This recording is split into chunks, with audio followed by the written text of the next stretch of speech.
This is Travis Wayne Goodsell, and I'm going to do a video talking about the Church of Jesus Christ of Latter-day Saints. This weekend is going to be their October General Conference, and there will be no priesthood session of General Conference for the first time ever. The church has stopped having priesthood sessions in the October conference. They're only in April conference now. And so the women's conference will take its place in October. So Saturday evening will be the women's session of General Conference. If you are aware of my situation, you know that I am an anti-Brighamite splinter group Mormon. I acknowledge Joseph Smith and the work he has done. I do not acknowledge the Book of Mormon as a historical document. And I've published books, I've posted, I've done the research. You can't just say, Travis, you're wrong, I'm giving you a thumbs down, just because you don't feel I'm right. You have to do the research for yourself. You have to find out for yourself. If you've been born and raised in the church, like I have, you're subjected to whatever the church tells you to believe in. And you get played as a fool as a result. And as the Book of Mormon calls it, with the mistranslation and the errors in the Bible became a stumbling block for the Gentiles. So too does the church become a stumbling block for its members with the errors that are in the church, the doctrinal errors, the historical cover-ups of church history. And so I don't think people understand that. Mormons villainize me as an antichrist demon, rather than doing the research for themselves to figure it all out. And you can't just select what research you're going to research. You can't just go to pro-Mormon sources. If you just go to pro-Mormon sources, obviously they're going to tell you the church is the greatest, it's the most wonderful thing, and God governs and rules the church. You guys should know you can't just go to one side of the issue to get a fuller understanding of the issue. And it's not a matter of going to secondhand source information. You don't research something by going to people's opinions or people's results from their review. If they've actually reviewed it, they would be citing their sources. And so we then don't need to go to these people talking about it. We would go to the sources they cite. And people don't make that connection in research. BYU has a policy of when you do a report, you've got to cite other BYU professionals or church sources. They don't like you to cite anti-Mormon sources. And so Mormons who graduate from BYU do not have a legitimate degree. It's a biased degree. My brother graduated from BYU and then transferred over to the University of Michigan. And at the University of Michigan, they chastised him for his Mormon bias. And my brother did not understand how he had a Mormon bias. And that was a struggle for him to get his PhD in social work. And they gave it to him anyway when he did his thesis on the people of Ephraim in Utah. So when you do research, I'll tell you how I did my research. The church history, Joseph Smith church history in the Pearl of Great Prize, starts with Joseph Smith talking about how he had his parents, Joseph Smith Sr. and Lucy Mack, and that he was born in Vermont. And then he goes on with his life. Well, what about his parents? What were they doing in Vermont? What church did they go to in Vermont? Joseph Smith does not go into detail about that. And the church does not go into detail about that. That's unimportant history for the church. They don't want to discuss it. They don't want Mormons to find out about it. So they don't have it in their scriptures. And there is nothing to do about studying it. And so I had to go and do some actual research to find out, because there is no pro-church information. There's a bunch of anti-information, but again, I can't rely on anti-information because that's secondary information, and it's just people's opinions. And opinions are worthless. You need facts. You need evidence. And so I looked up Joseph Smith Sr. and found that in Vermont he had gone to a specific church and learned all about that. And then that included information or questions of a lack of information that I had to then go and look that up. And so I had to look up the church, for example, that Joseph Smith Sr. attended, and find out about their church, what they believed in, what they practiced. And that's how research is done in church history. And you can't just say, well, the president once said in conference that this happened. That's not a reliable source evidence. For example, prophet after prophet keep repeating George Albert Smith's claim that Thomas B. Marsh was excommunicated from the church by Joseph for his wife skimming milk, skimming the cream off the milk. And every Mormon is familiar with that story, and it's taught in Sunday school.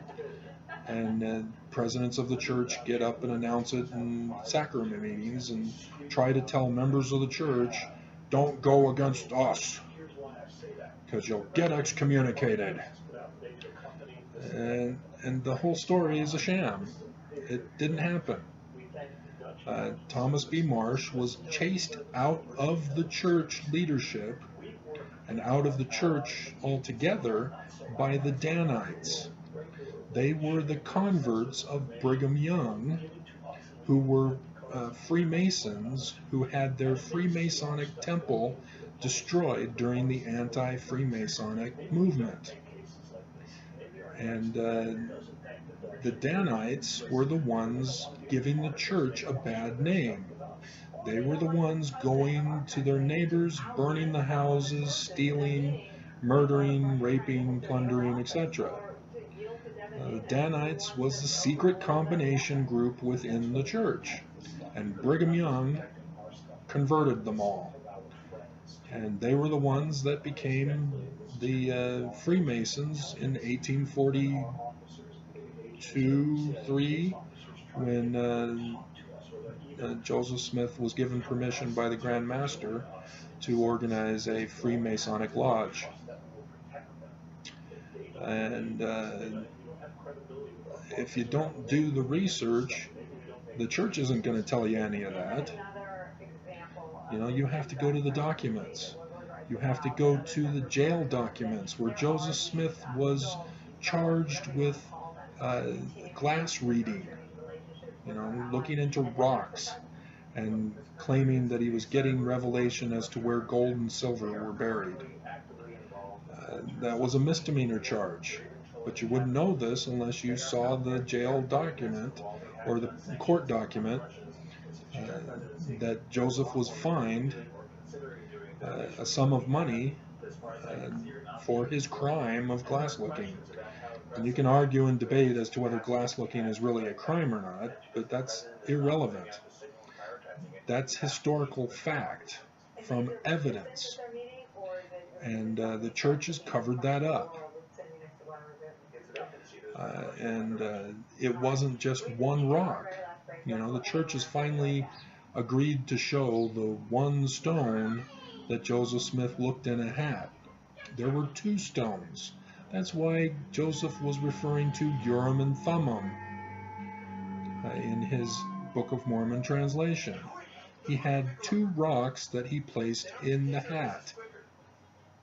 That was his Urim and Thummim. But the church doesn't tell you because they don't want it to know. They don't want anything to hurt their organization and disqualify them as a legitimate church. And that's the whole point that I am anti-Brighamite. I support what Joseph was actually trying to do.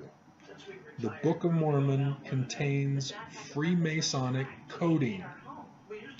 Freemasons will read the Book of Mormon and go, oh, wow, interesting.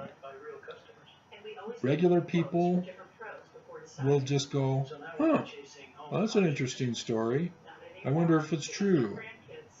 Because it talks about a history of the American Indians when it is false. It's just a fiction tale. But when you portray it as an actual history in a time where everybody was fascinated about these strange native Indians on the American continent. Where did they come from? Who are they? And so it played into the thinking of that time about people wanting to know about the Native American Indians. If you were to do research on the Book of Mormon, you don't do what Mormon and anti-Mormons are doing. Both sides are accepting that the Book of Mormon plates are legitimate, even anti-Mormons, because the church says, oh, Joseph gave the plates back to Moroni, which Joseph actually said it was Nephi. It was the church that later changed the name to Moroni after Joseph died. It was not Moroni in his room. It was not Moroni at the Hill Cumorah. It was not Moroni. It was Nephi. That's who Jesus said it was, or Joseph said it was. But you'd have to do the research because the church has covered it up. And so you have anti-Mormons claiming that, well, the Book of Mormon claims there were horses and that there were certain types of metals being utilized. And there's no evidence for that in the Americas. It doesn't matter. That's irrelevant. The first thing any scholar or researcher or scientist does when there's a claim of an ancient text discovery, they need to examine the text. They need to do tests on the metals. They need to do linguistic tests to verify the accuracy of the text, the document, the plates. The church says that Joseph Smith gave it back, and so it's not available for examination. Well, we don't need those plates exactly, because we have Joseph's translation. He says it is a translation from Egyptian plates. And so all one needs to do is a linguistic research on the text itself. You don't need to say, okay, well, it says there were money used, horses, etc. No, that's not a linguistic research.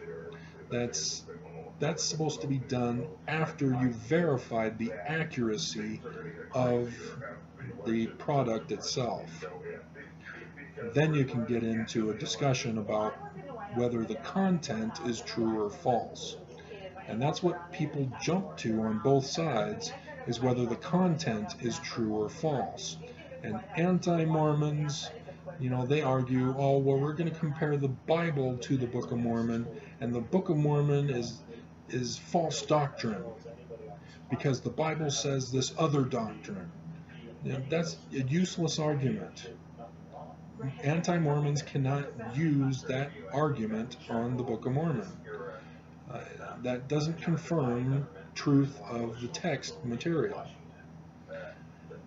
But again, if both sides would have done a linguistic test, they would have realized that the Book of Mormon plagiarized at least 3 dozen different books available during Joseph Smith's time. Yes, 3 dozen. And one of the books, for example, Charles Anthon, Mormons know who he is. He published a book, a dictionary of names. And from that dictionary of names, you will find those names in the Book of Mormon. Joseph Smith copied names out of his book. And so then you have Martin Harris taking what Joseph Smith claims are a transcript from the plates, and he goes to Charles Anthon to get verification of it. Martin Harris got played as a chump.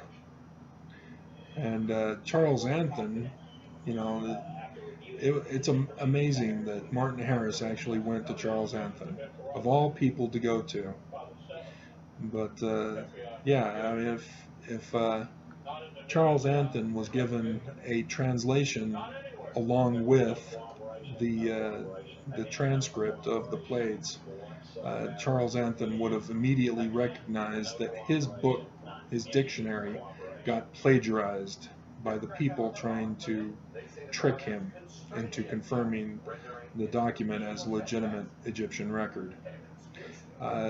Another linguistic thing, Mormons know about John Welsh, his great chiasmus discovery. Wow, the church is true. No. The Book of Mormon says it is an Egyptian document. The small plates were in Egyptian. The small plates were not Reformed Egyptian. They were Egyptian. So what is John Welsh discovering chiasmus in the Egyptian document? The Book of Mormon says they also knew Hebrew, but they did not write the Book of Mormon or the small plates in Hebrew. They wrote it in Egyptian. There should be no chiasmus. So what John Welsh discovered, whether he likes it or not, and he's not going to like this, he discovered plagiarism in the Book of Mormon. The chiasmus texts are plagiarized from those 3 dozen books that I referred to. And Mormons also get played for chumps with regard to the church claiming, well, the Book of Mormon was written in the King James English. No, It was plagiarized from the King James Bible, the 1769 version that the Smith family possessed. And you wouldn't know that unless you had that version of the Bible. It is available to obtain online. You have to do a real hard search for it because it's difficult to find, but it's there. The 1611 is more popular on the internet. Yeah, the Book of Mormon plagiarized the King James Version. Isaiah, the Sermon on the Mount, plagiarized. It is not an independent record that just happens to match the Bible. And the changes, they all correspond to that original version, even the errors in that King James Version. So if you're going to try to fool people, you can't plagiarize a book and its errors. That's going to hurt you, and people are going to find out, and you're going to be exposed as frauds. And so, yeah, the Book of Mormon is not from an Egyptian source document. And then Brigham Young. Why I'm not in favor of Brigham Young. Because I am still in favor of Joseph Smith, even though he plagiarized the Book of Mormon. Because it is a warning to us here in 2018. We are witnessing what Joseph Smith had found out about and was trying to warn us in the Book of Mormon. It is not a coincidence that the Book of Mormon talks about the law of Mosiah, which was a constitution, or having the chief judge assassinated, and the Gadianton robbers taking over the government, destroying the law of Mosiah, destroying the Constitution, and Samuel the Lamanite, who goes to the capital city of the Nephites and tells them there will be signs in the heavens, and then there will be destruction. Not a coincidence. We are witnesses in our very day. We have had the signs in the heavens of the last days from the Bible, from Jesus, from Joel, from John the Revelator. They've all occurred. And so when Doctrine and Covenants 34:9 says, after the signs comes destruction, just like the Book of Mormon. Wow! And you have to do the research in order to figure all this out. You can't just float through the church saying, oh yeah, it's true, isn't it great, I'm great to be a party member. You're getting your money stolen from you. The money doesn't even go to help the poor. And that's where Brigham Young comes in. Brigham Young was in a Freemasonic family whose brand new temple, Freemasonic temple, was destroyed with the anti-Masonic movement. The Smith family played a big part in causing that anti-Masonic movement and the destruction of the Freemasonic temples. That's why the Book of Mormon was written. It was written after the movement. And they were trying to tell Freemasons of the danger in our nation. And Brigham Young, having influenced in Freemasonry, read the Book of Mormon and knew exactly what it was referring to. So he and his buddy Heber C. Kimball became members of the church and Brigham Young violated the mission rule of 2 by 2. You know, you have to have a partner on your mission. Brigham Young violated that. And as a result, he got accused of sexual assault, sexual promiscuity by the kids of the mothers whose bedroom Brigham Young went into for a couple of hours. And his mission, like I said, he converted the disgruntled Freemasons whose temples were burned down. They wanted revenge, and they formed the Danites, and so they had no problem seeking revenge on the people, burning their houses, stealing from them. You know, they burned down their temples, so they're going to burn down their houses. It was retaliation. And what the threat that the Book of Mormon warned of was an infiltration threat to rise to power and dominance. And that's what Brigham Young did. He rose to power. He was in the quorum of the traveling 12. Mormons need to know there were 2 12s. Standing 12, traveling 12. Traveling 12 were missionaries. They had no administrative authority. The standing 12 had administrative authority, but Joseph Smith did not indicate that the standing 12 would be the pool for replacement for his position as president of the church. Joseph only gave authority or passed on authority to Hiram Smith to take over until, if he were to die, until his son was old enough. It was his son that was supposed to take over as president of the church, a father-to-son leadership. It was not supposed to be a succession leadership. And so what you have is Brigham Young taking a non-authoritative, non-administrative calling as a missionary.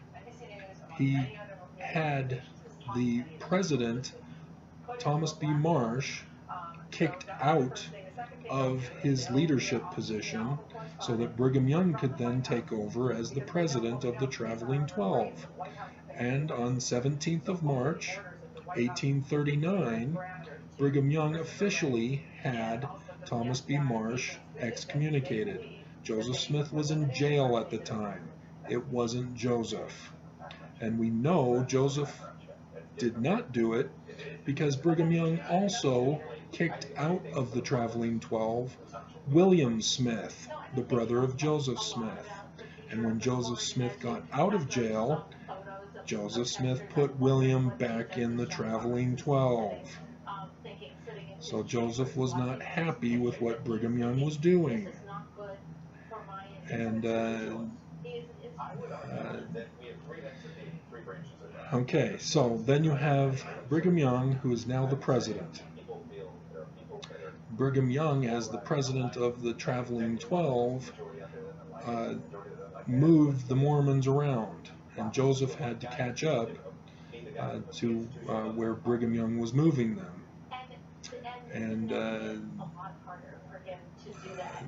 And it was Brigham Young who went to the Warsaw Grand Lodge, or where the Grand Master is in Freemasonry, and he tried to get a Mormon Freemasonic lodge formed in Nauvoo, and it wasn't accepted at first, but the next year it was, and Joseph Smith then became a Master Mason, which is only the 3rd level in Freemasonry out of 32 levels.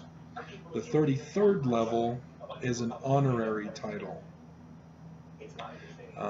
And so 32nd degree Mason is the highest degree.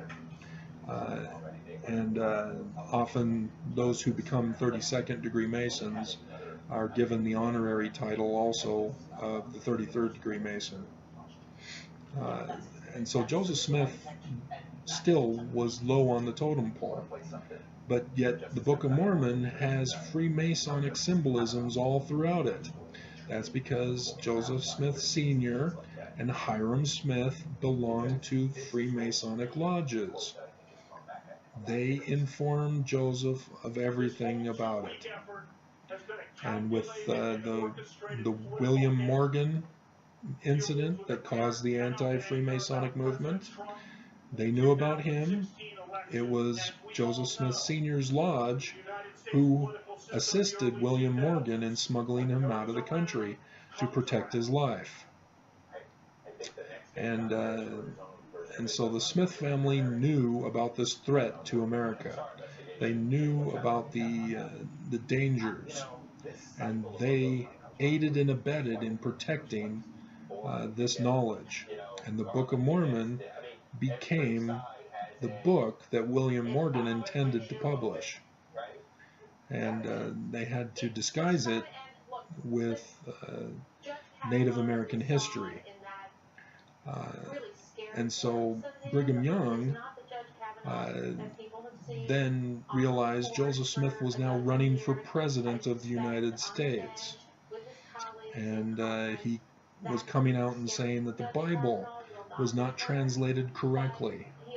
He indicated in the Book of Mormon that the Ezekiel prophecy of the stick of Judah and the stick of Joseph was supposed to be an Egyptian source document in Egyptian, just like the Book of Mormon, but it's supposed to be the brass plates, because if you read in the Book of Mormon,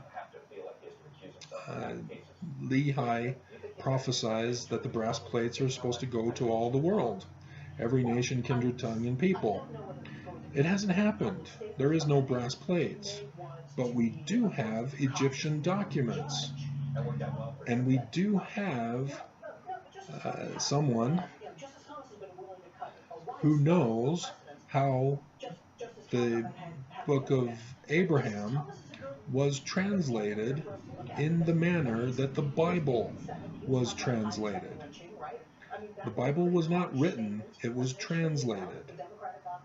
The Torah, the book of Genesis specifically, was translated from Egyptian papyri, from Egyptian documents, from Egyptian carvings, stela, etc. And it was done in the exact same way that Joseph Smith translated the Book of Abraham. And so Osiris, in facsimile number 1, Joseph Smith says that's Abraham. And he also says in chapter 1 that Osiris is also Jesus, because he says that just as you were attempted to be murdered, so likewise it was a similitude of Jesus Christ who is to come and be sacrificed for man. So there you see Joseph Smith is indicating that the Egyptian glyphs have multiple translations for them. It's a story about Osiris, it's a story about Abraham, it's a story about Jesus, and that's exactly what the Bible did. The story of Abraham, for example, he said to Sarai, his wife, as they went to Egypt, "Tell them you're my sister." Well, what does chapter 1 say? It says that the Egyptians solidified their right to the throne by marrying their sister. Egyptologists all know that is true. That's how all pharaohs legitimized their throne, was by marrying their sister, the royal sister, preferably, to ensure their right to rule as Pharaoh. And so Abraham is saying, hey, you're my sister, even though you're my wife, and they go and talk to Pharaoh. That's an interesting situation, because what it indicates is that Abraham is then shown in facsimile 3 as sitting on the throne as Pharaoh, because Pharaoh is said to be behind him, and it's a woman, and the Egyptologists claim, oh, that's a woman. Pharaohs were never women. Cleopatra, Hatshepsut, and then there was one previous to Hatshepsut, the 18th dynasty. So, Joseph Smith was actually saying, hey, this is a woman pharaoh during the time that Abraham was pharaoh. And then you have a prince of Egypt going through his endowments in the Holy of Holies before Abraham, who's sitting on the throne representing Pharaoh and representing Osiris. Anybody familiar with the judgment scene? And so Joseph Smith did not finish his translation. He never even got to the book of Joseph. With his murder, Brigham Young knew nothing about it, and so nothing else was done with ancient records. Nothing else was done about further revelations. Nothing was done about making the fulfillment of the prophecy of Ezekiel to produce a unified Torah or Tanakh with the Egyptian documents. And Brigham Young added Doctrine and Covenants passages after Joseph Smith died. Brigham Young is responsible for making it church doctrine for polygamy. Section 132 replaced Joseph's Book of Commandment of one man, one woman. And Joseph Smith knew about polygamy. Remember, I mentioned that I had to do research on the church that Joseph Smith Sr. went to. They knew about polygamy, but they didn't practice it. The Book of Mormon is anti-polygamy. Jacob talks about his father saying, one man, one woman. King Noah, it is said that he was evil, wicked, because he had many wives and concubines. So the Book of Mormon clearly is anti-polygamist. Joseph Smith was clearly anti-polygamist. So why is the church today throwing Joseph under the bus, saying that he was polygamist? It was Brigham Young who altered the records. Pause for effect. And then Brigham Young. The church has at least acknowledged that Brigham Young was a racist, and that he took the priesthood away from blacks. Joseph Smith freely gave the priesthood to all worthy members. He even gave it to women. And Brigham Young took that away too. The authority to have the women's priesthood was with Emma Smith as the Relief Society president. She did not go with Brigham Young. She still had the authority, but she did not pass it on to other women.